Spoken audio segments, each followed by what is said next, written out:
Welcome back to part 14 of our series where we are building a Python trading robot using the TD Ameritrade API.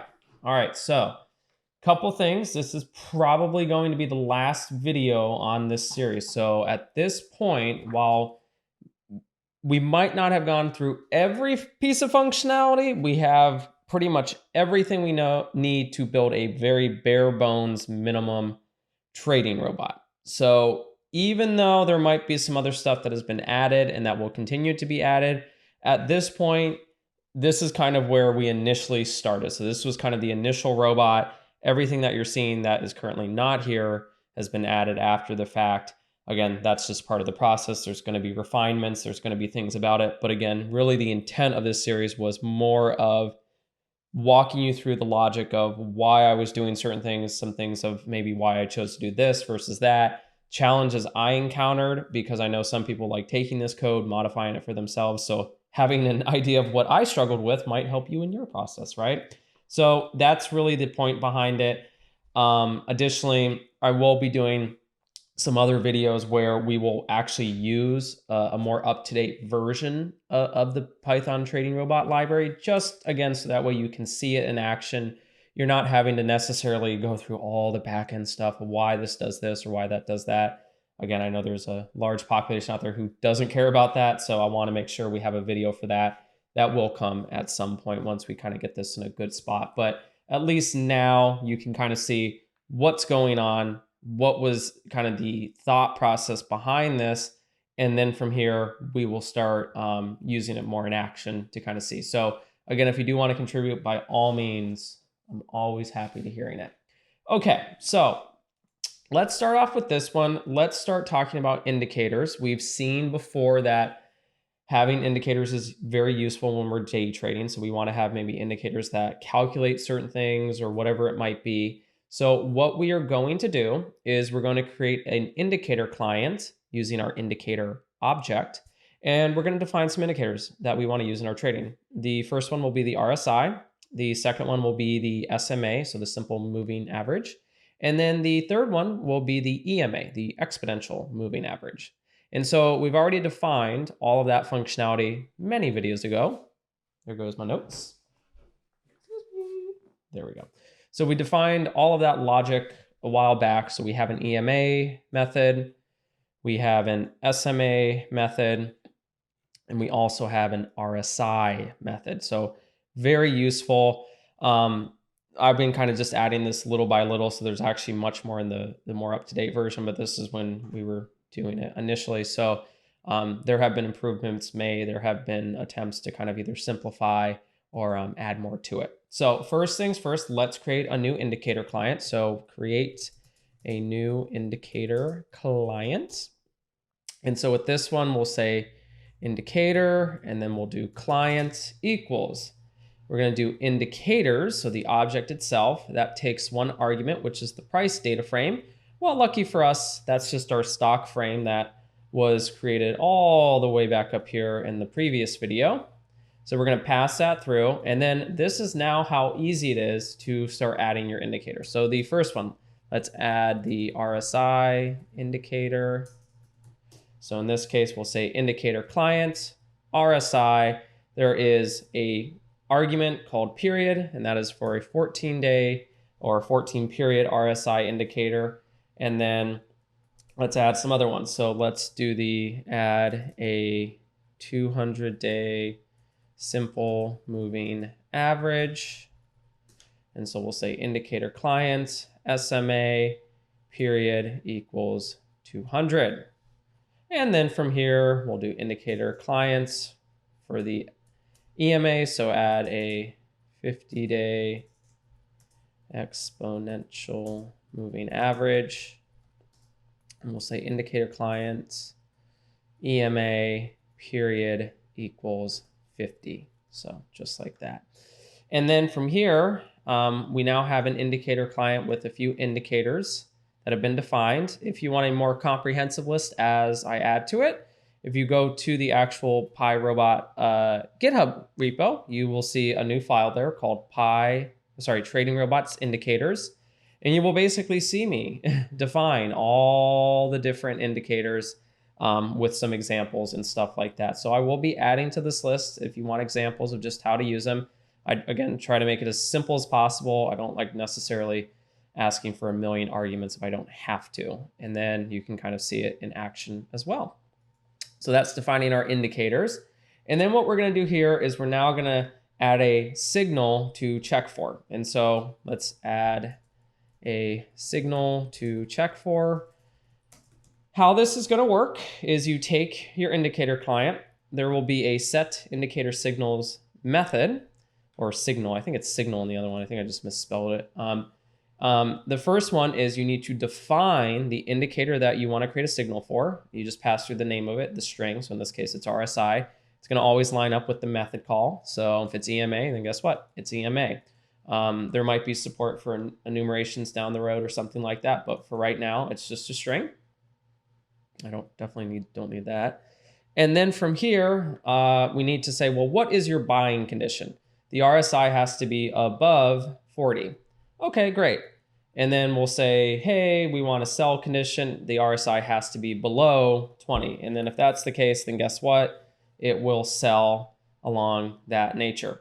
And then we need the condition buy. So this is where we define our operator that we want to use. So this is basically where if I was, just say writing this out, say I want to say, hey, I want where the RSI is greater than or equal to 40. This is helping me define this logic by passing through the operator for the buying condition. So what is the operator you want to use for your buy condition? Now, just like there's a condition for buying, there's a condition for selling. So we're going to say operator and then less than or equal. So this is the operator module. And if you go into it, you will see there's lots of different operations you can use. So very useful. I never had used this module before this series, so I learned a lot with it. I can definitely see the benefit of using it. I mean, I was quite surprised, to be honest, but it's very cool, very, very cool, because these are actually functions that we're passing through. Okay, and then from here, we're going to define a trade dictionary. And so with this one, we're going to say trades dictionary. How it would be expected is you do the symbol you want to trade, and then that would be a dictionary, and then you would say, what is your trade function? The trade function is going to be the trading robot. There is an attribute with it called trades. We know that's a dictionary. And then inside of it, there would be the key for that particular trade. So what is the trade I want to use? And then on top of that, I have a trade ID. So this one will be a trading robot trades, and then long Microsoft, and then it would be the trade ID. Remember, this is a collection of trade objects. So you are saying this is the trade I want to execute if this indicator happens. This indicator happens. This is the trade I want to use for Microsoft. That's at least how it is right now. I can guarantee you this will change because it was an initial run at it. There's definitely rooms for improvement behind it, but it's getting us in that point of how do we connect all the dots. So it works, might not work perfectly, but we're getting it there where it's starting to behave more as how we would like it while still maintaining some kind of user functionality aspect of it. So let's see what this holds for us right now. So we're going to run it just to see if everything works. That's always a good sign.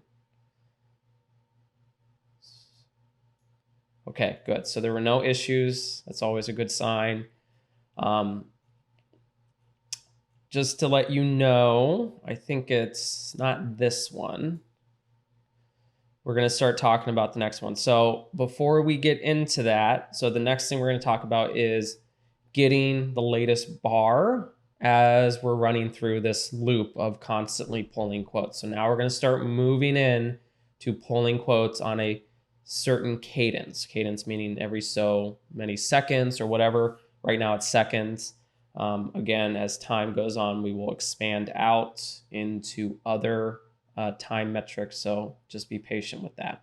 However, in order to do that, we do have to import a few more modules in our robot.py file. So the first one is time delta. This is because when we are pulling our historical quotes, we are going to use the get price history one as our example. And then what we are going to do is we're just going to do 15 minutes ago. Now, I do have to warn you, because we are using price history, that endpoint does not like to work after market hours. I think it's it's like after post market. If you try to make those calls, it will return an error. So I have to put in some more exception handling with that one, just because it's not working as exactly as intended. So do keep that in mind. Additionally, we will import the time module. I'm giving the alias of time true. I'm going to import pandas because we're going to be working with the pandas data frame. We're going to be using pathlib and then JSON. This is both for saving orders as they are executed. Okay, with that being said, let's start filling in those methods. So we're going to define a new method called get latest bar, and it's going to mimic something kind of similar to this, but a little bit different.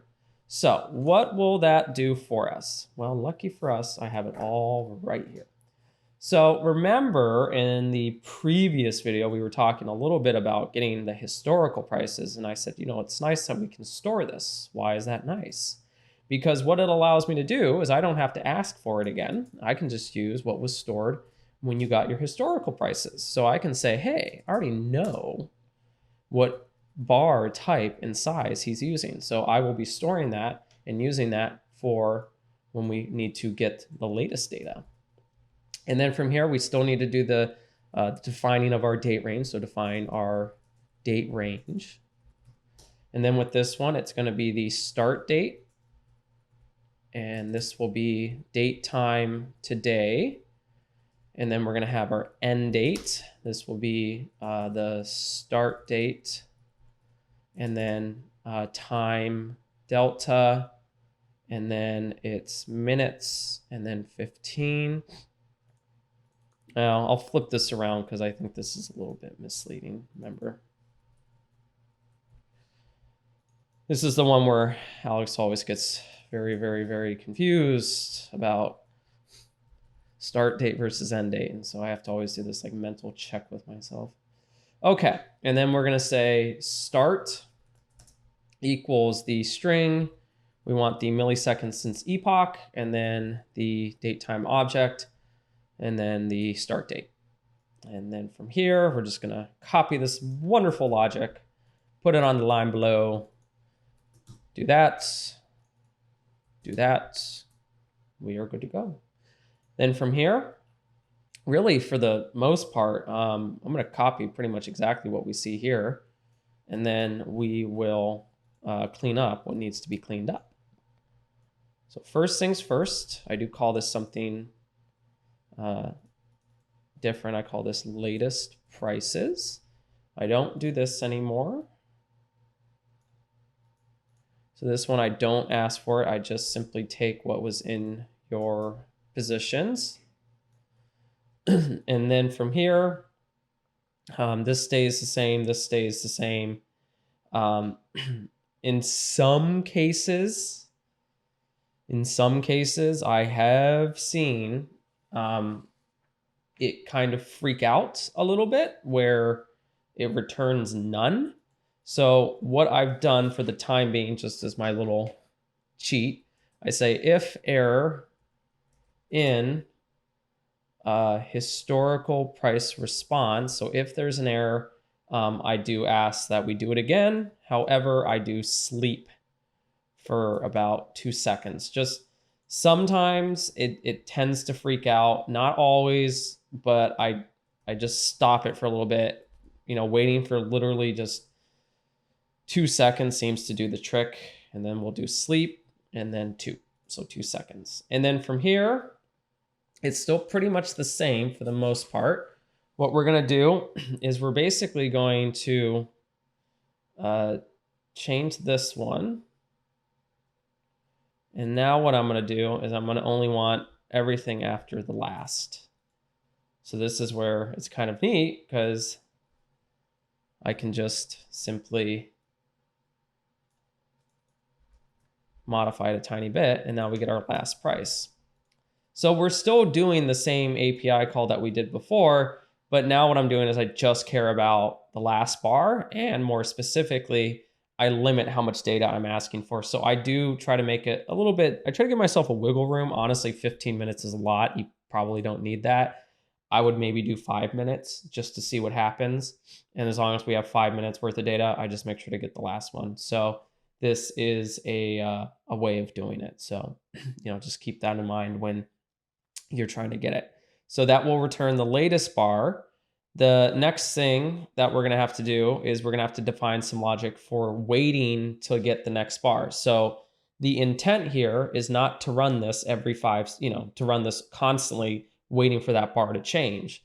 Ideally, what we're going to do is we're going to wait until that next bar is expected to come out. So how we do that is we have created a wait till next bar method. Now, this one takes one argument. It's called the last bar timestamp.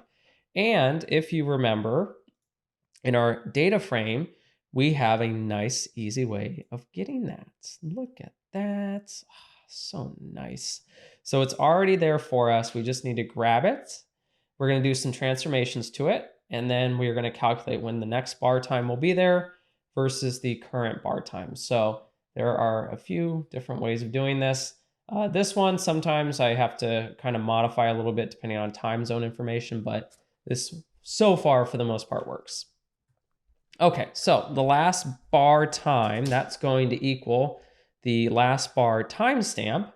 And then there is going to be a 2pi date, what is it? 2pi date time method. This is for the first one. And then we're going to replace the tz info with the time zone.utc. This is a lot, but just to give you an idea of what it's doing, I'm saying convert this to a date time, grab the date time, replace the time zone to make it UTC. So that's basically the important part from it. The next bar time is going to equal the last bar time, and then we're going to say plus time delta, and then seconds equal 60. Right now, I can't use this. So this one is not resilient. What it really should be doing is it's going to take your bar size and then match it up with this. So I still have work to do on that one. So it's still just a little bit more, it's probably going to be another dictionary where I'm going to check it and then calculate the number of seconds. So I try to do everything in seconds just to keep it standard. So even if you give me days, I'm going to convert those to seconds as well, just to make my life easier and not give myself a headache. Okay, then we're going to say current bar time. That's going to be date time now. And then we're going to do time zone.utc.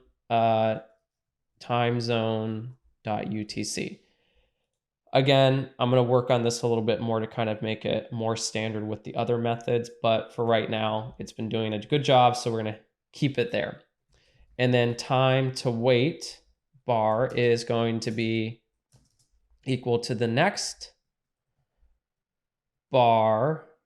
Oh, sorry. I need to convert everything first. So now I need to convert these all to timestamps. So we'll say last bar timestamp equals int, and then it's the last bar time, and then time stamp, just like that.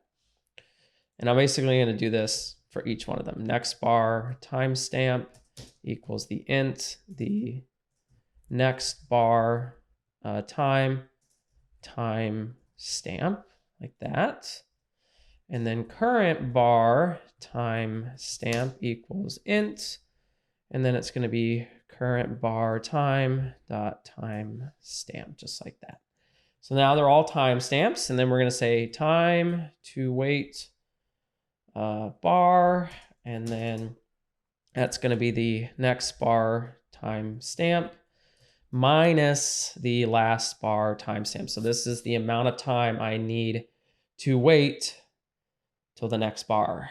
And then we have time to wait now. This is the next bar timestamp minus the current bar timestamp as well. So I do a lot of calcs just because there was a lot of issues that was causing this. And then what I say is, because for whatever reason, sometimes it will give me negative numbers. I have to look into that one. So what I do is I wait till, if it basically comes back 0, then I say time to wait now equals 0.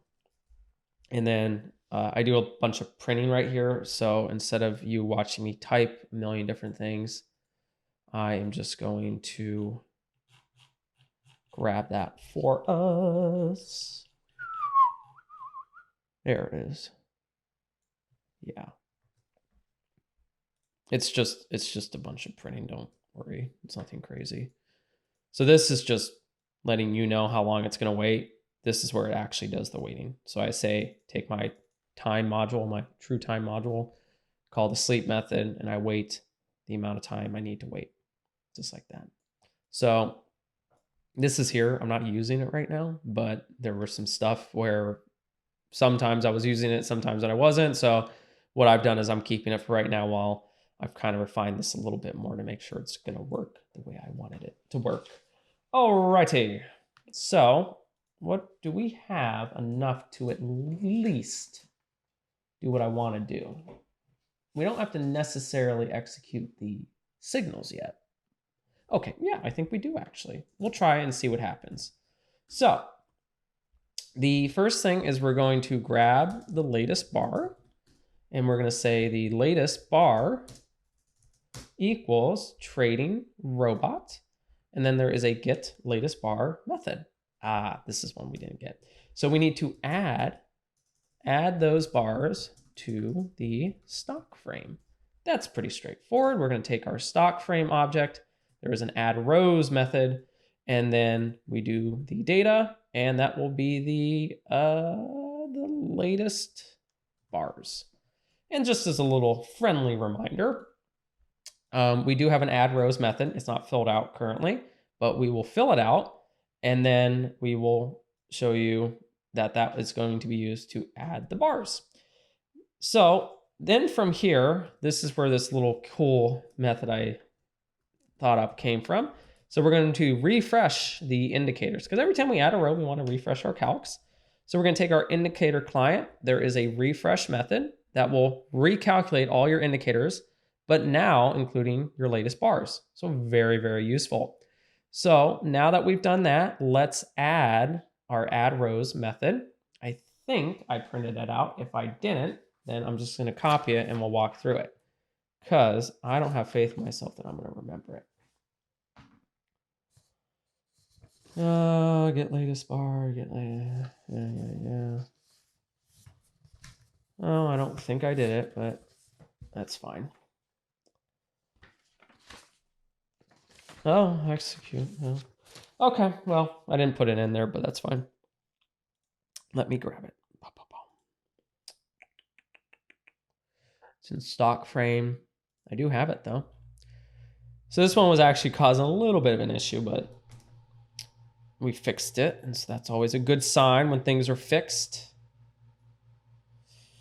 Okay, so what is this intended to do? Well, very straightforward. First and foremost, I define a list of all the column names that I'm going to be concerned with, just temporarily.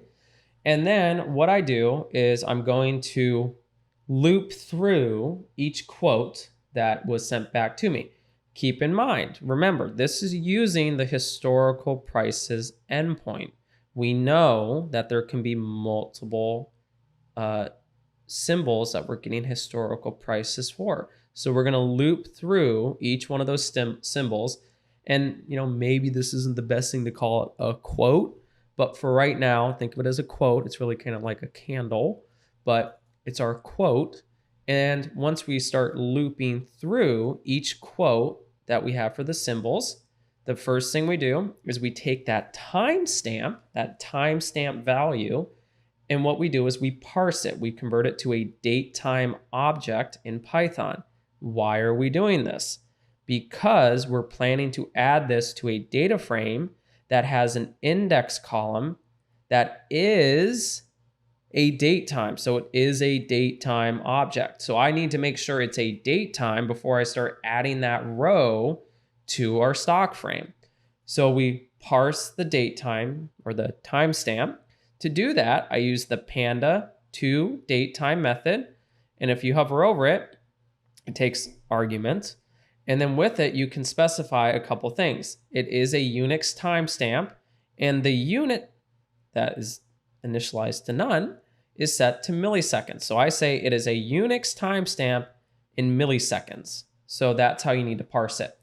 Then from there, whenever I'm adding a row to a multi-index data frame, if I want to specify my index, I use it as a tuple. So I say, this is my first index, which is my symbol. That's why you see Tesla here. And then I also have my timestamp. That's my second index. You can see that because it's the timestamp one. And then also you can also notice that your index columns are always a little bit lower. So I define my tuple that will specify my index. And because it's a multi-index, that's why I'm using a tuple. And then I specify my values. So I have open, close, high, low, and volume. That matches up nicely with here. So it's a list of values. I create a new series where my data is simply the row value. So it doesn't have an index yet. It's just a series object. Then what I do is I grab my frame object. I specify the location that I want to put these values in. And so I say, okay, I have my location, so my indexer. I specify the index and I specify the columns that I'm planning to add. I'm specifying the columns I'm planning to add and where I'm planning to add them in my row. And then I simply assign that series object, and it has a values attribute. And then you're good to go. One final thing. You need to make sure you sort your indexes, because just because you're adding them doesn't mean they're sorted. It means everything's going to go right to the bottom, and it's not going to be with the specific groups. So very important you do that. So that will add a new row to your data frame. This will refresh it, well, at least the indicators. And then I think from there, what I'm going to do is we'll put the other stuff in here. Where is it? Because I don't think we have. Do we have a check signals yet?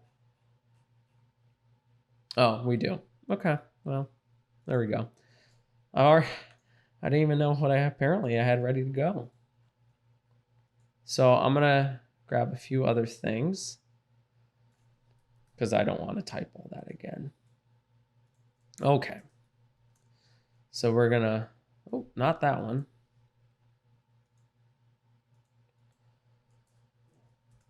So we're just going to print it out. And then from there, I'll comment this out for right now. What I'm going to do is I'm going to grab the last bar, and then I'm going to wait till the next one. So this is where I'm doing kind of the next thing that's part of it. So I'm going to grab the last bar. Keep in mind, this is after adding the new rows. So I'm going to say last bar timestamp equals, I'm going to go to my trading robot. There's a stock frame, and then that's going to have a tail method. I want the last one, and then I'm going to say index, get values, and then we're going to say level 1. So it starts at 0. all this is doing is it's just giving me the last row for the last one. So that's why I'm doing it like this. And then from here, I'm going to wait till the next bar. I'm going to say trading robot, wait till next bar, last bar timestamp equals the last bar timestamp. So it's going to basically keep going in this cycle of getting quotes, adding them to the data frame, and calculating the indicators. Let's try it. Let's see if it works. We'll hope it works. I don't know if it's going to work, but we'll see. Okay.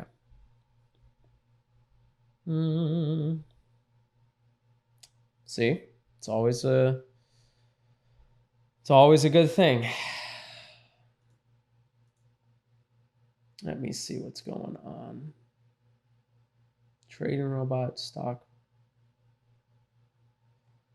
However, you can see, which is kind of neat, you can see our current stock frame, and you can see all the indicators that are currently part of it. So part of it's working. If that makes you feel any better. Oh, sorry. I figured out what I did wrong. This is level values. Sorry, get level values. Ah, okay. Sorry. So tail 1, index, get level values, this. So this is a big thing. This is probably just going to be here. I'm more than likely just going to say wait till next bar. I'm not going to ask for anything because I think this to me is like not going to be intuitive to anybody reading it. They're going to go like, what in God's name is he doing? But literally all I'm doing is I'm getting the last row, getting the index of that Panda series, and then I'm getting the ones. So you can see it's waiting. Let's see if it adds the next one in 16 seconds, so bear with us. But you can kind of see too, 1849 and all that. It's on UTC time as well, so there might be at some point where I add that in, but for right now, it's not.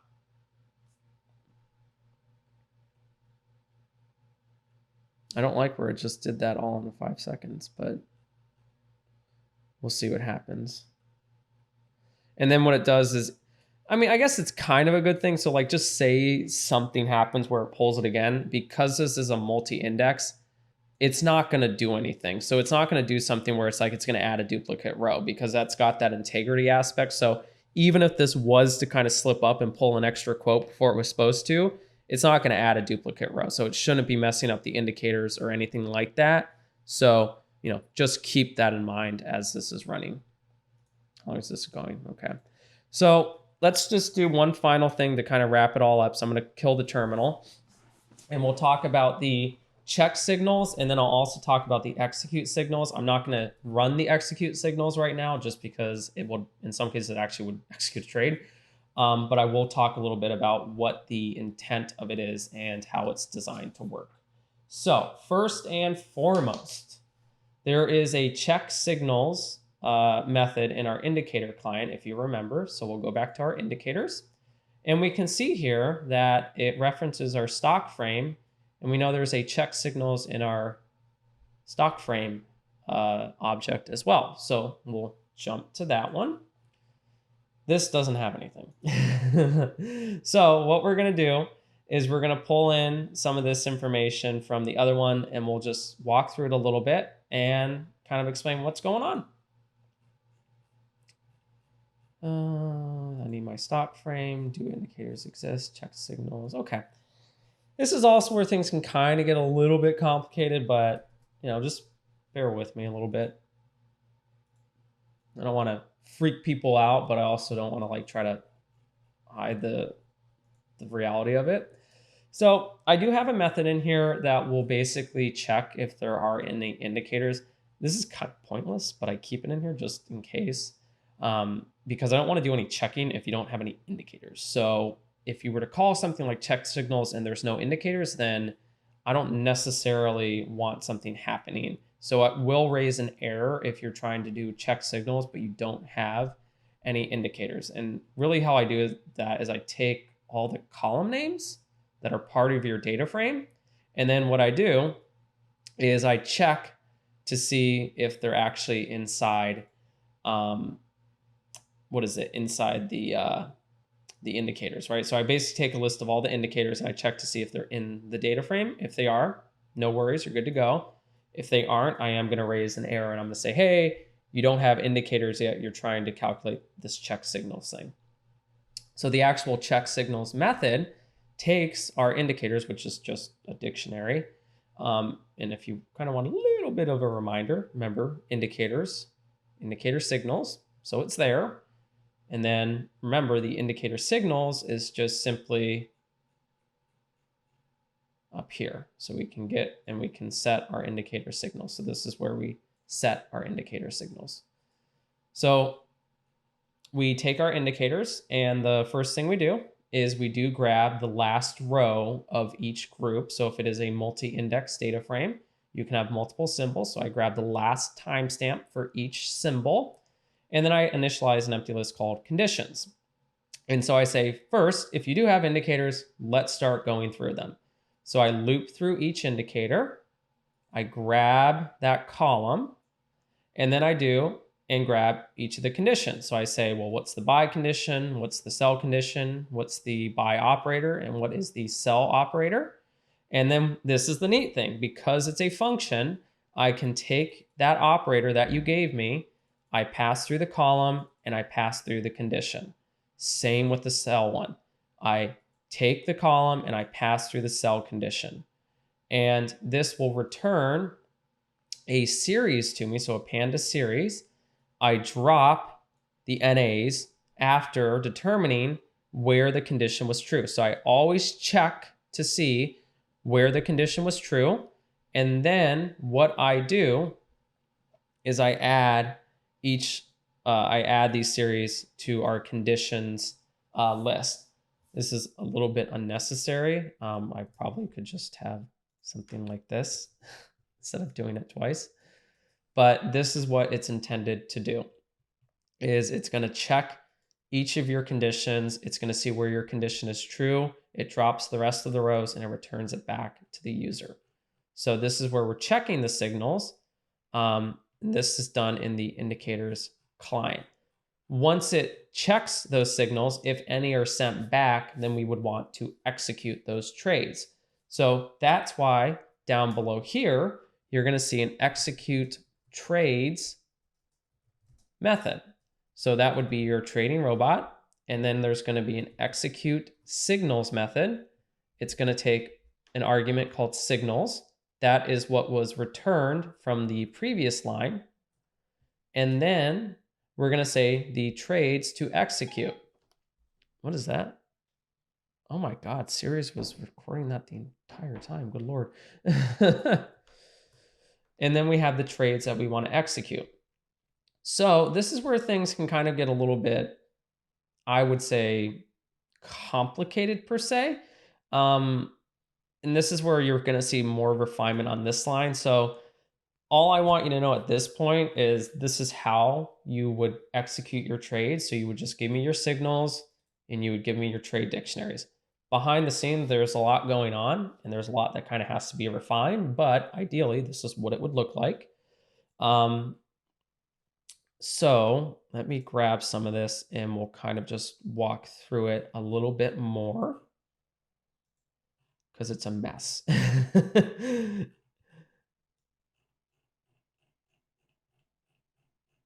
It's an absolute mess, but it's okay.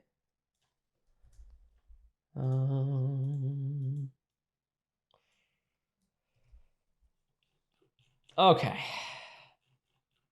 So the execute signals, this is where the actual trades take place, like I mentioned. So we have a list of Panda series, which represent our signals, and we have our trades to execute. So when you go through this, the first thing I do is I grab the buys and I grab the sells. Now I have to do a little bit more exception handling on this one because there's sometimes where the Panda series will be null. And in that situation, there can be a situation where it doesn't work correctly or something like that. I thought this was going to check it. That seemed to not work sometimes. So it was kind of interesting. I thought it would stop it, but it seems like there's been times it hasn't. So I tried checking to make sure, okay, if it's not empty, then go through the process. And so what does that process look like? it's the same for buys and sells. If it's a buy, you're going to get the symbol first. So you're going to get the list of symbols. You're going to loop through each symbol. And then you're going to say, hey, if that symbol exists in the trades to execute, then what I do is I update our portfolio and I'll say, okay, I know my portfolio is a list, or it's basically a collection of trade instruments. Because I'm planning to buy this one, something I want the portfolio to now reflect is the fact that I own this instrument, or I should be planning to own this instrument. And so I changed the ownership status. I'm not exactly sure if we added this one before or after. I don't think we've added it yet. But basically all it's going to do is it's going to update the ownership status of the particular instrument. Then from here, I just update a couple different things. So behind the scenes, I have information for it. So I'll say, I'll add a key called has executed. I'll set that to true. And then I do grab the trade object. So the one that is the trade object. And then I'm trying to mimic paper trading. So this was a few videos ago, I think it was like 3, where I specify if it's paper trading, all I'm going to do, or if it's not paper trading, is I'm actually going to submit an order.